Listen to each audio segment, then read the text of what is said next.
पण काका असं काय घडलंय की तू इतकी दारू पितोस? असं काय घडलंय? अरे कसं आणि काय सांगू तुला? तुला जर खरं कारण कळलं ना तर तू कायमच दूर जाशील मायापासून. तुझ्याशी बोलतोय मी. मला सांग असं काय घडलंय? मी कितीतरी वेळा तुला हा प्रश्न विचारलाय की काय घडलंय, मला सांग ना.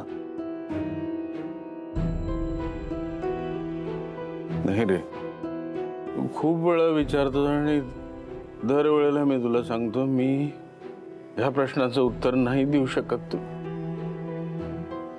नाही देऊ शकत.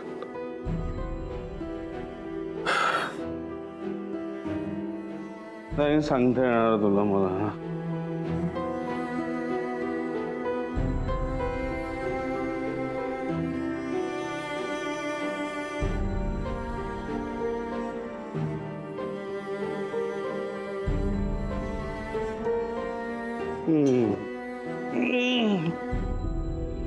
हा.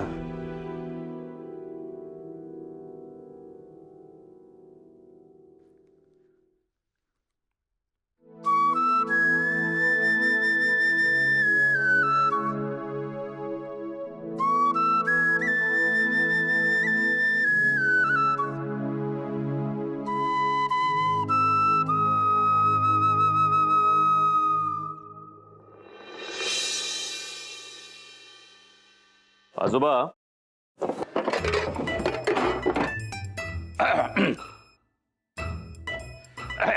अरे वा, यश आलास. गुड. कसं काय गेला दिवस आता? नेहमी सर. गुड.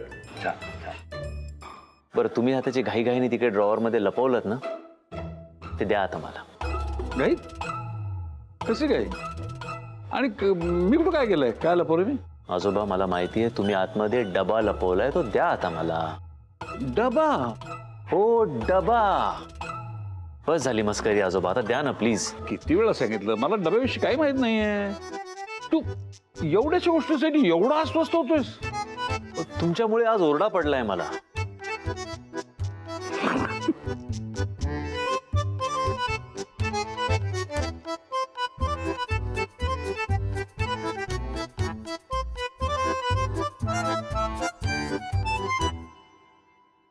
आजोबा, तिच्या आईने दिला होता तिला तो डबा. तिच्या आईच्या आठवणी जोडल्यात त्या डब्यासोबत, म्हणून मागतोय. बाकी तुम्ही ठरवा.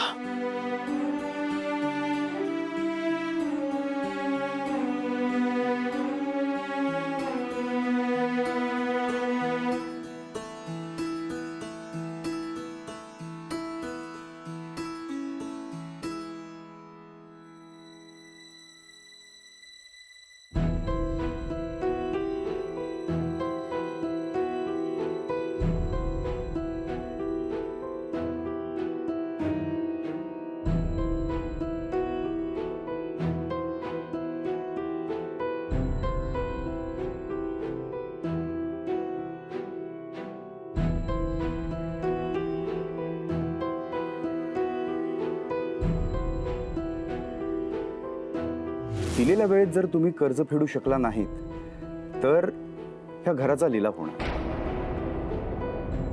मग आपण कोर्टात गेलो तरी त्याचा काहीच फायदा होणार नाही. एकदा का कोर्टाने निर्णय दिला की तुम्हाला हे घर सोडावं लागेल.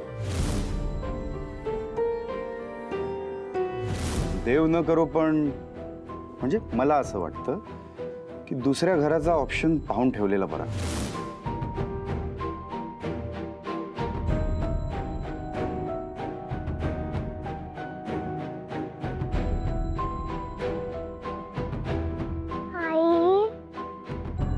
कसला विचार करतेस? घराचं काही नाही बेटा, तू झोप. जर तुला उशीर झाला ना झोपायला, मग तू सकाळी उठायला उशीर करतेस. झोप चल.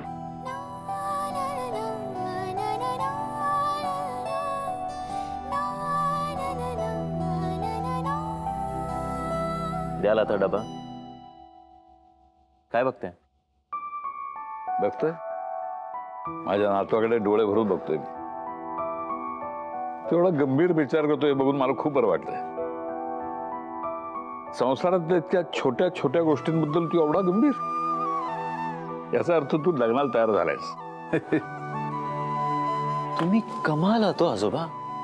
कुठलीही गोष्ट तुम्ही लग्नापर्यंत आणून कशी काय सोडता? हा, कॉल येतोय, मी जरा घेऊन येतो. पर्सनल कॉल आहे, मी परत ओरडा बसणार आहे तुला. कामाचा फोन आहे आजोबा, घेऊ का?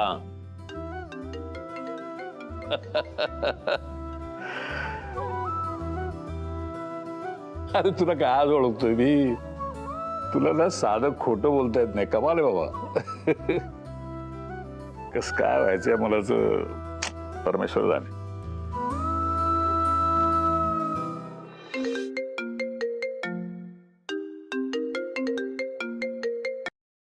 हा नेहा बोल.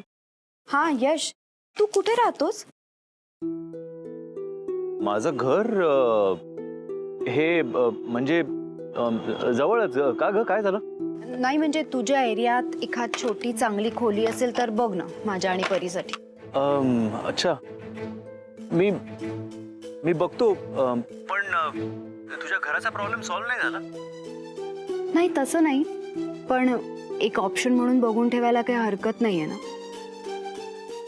8-10 हजार भाडं भरू शकते मी. एखाद पंखा, लाईट एवढं असलं ना तरी खूप झालं. म्हणजे कमीत कमी पैशात मॅनेज करता येईल तेवढं बरं आहे ना. आणि हां, एरिया चांगला हवा. तुम्हा पुरुषांना काय कुठेही कसंही राहायला शक्य आहे, पण मी एका मुलीला घेऊन कुठेही नाही राहू शकत ना. डोक्यावर छत हवं, छोटंसं घर असलं ना तरी चालेल. प्लीज बघ ना तुझ्या एरियात काही असेल तर. मी बघतो नेहा, मी नक्की बघतो. अच्छा, आणि ऐक ना, हा, तू उगाच परीला मी तुला हेलिकॉप्टरमध्ये बसवीन, 5 स्टार हॉटेलमध्ये घेऊन जाईन, असे सगळे प्रॉमिसेस प्लीज नको करूस. ती लहान आहे, मग ती वाट बघत बसते. यापुढे लक्षात ठेव. पण आता प्रॉमिस केलंय म्हणजे करायलाच पाहिजे असं नाहीये. पैसे जरा वाचवायला शिक. वेळ काही सांगून येत नाही.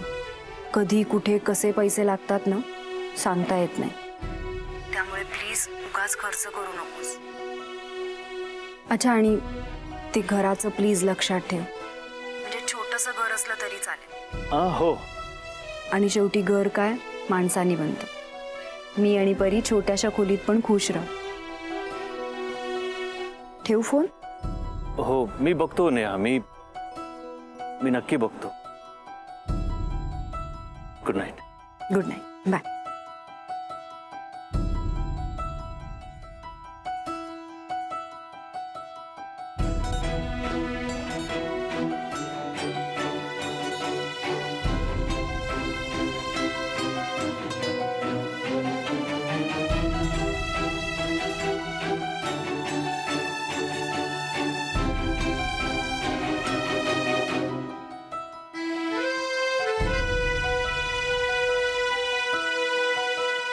माझी तुझी रे